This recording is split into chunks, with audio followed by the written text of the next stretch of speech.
তো hello guys, আজ চলে গেছিলাম ক্যাটারিং করতে গরুসরি নেতাজি ভবনে। তা দুই ভাই মিলে গাড়ি নিয়ে বেরিয়ে যায়, গাড়িতে পাম্প টাম ছিল না বলে পাম্প দিয়ে বেরিয়ে যায়। পৌঁছে যাই ফিল্ডে গিয়ে দেখি সব কিছু সাজানো ছিল। এবার দেখতেই পাচ্ছ গেটটা কত সুন্দর সাজানো হয়েছিল, স্টার্টার কাউন্টারগুলো ভালো সাজানো ছিল। তো ওইখানে গিয়ে দেখলাম সবাই পাঞ্জাবি পরে রেডি ছিল, কেননা আজ পাঞ্জাবি ধুতির কাজ ছিল।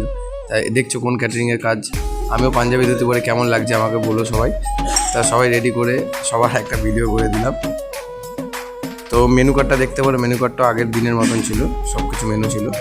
তো সুন্দরভাবে আমিও ক্যাটারিংয়ে শুরু হয়ে যাই। আমাদের কাজ কেমন লাগছে তোমরা কিন্তু বলো, সাবস্ক্রাইব করো, একদম কমেন্ট করো, লাইক করো। কিন্তু আমি আমার মতন কাজ শুরু করে দিই, সব কিছু স্টার্টার মেনুগুলো সার্ভিসিং করি সব কিছুর দিক থেকে।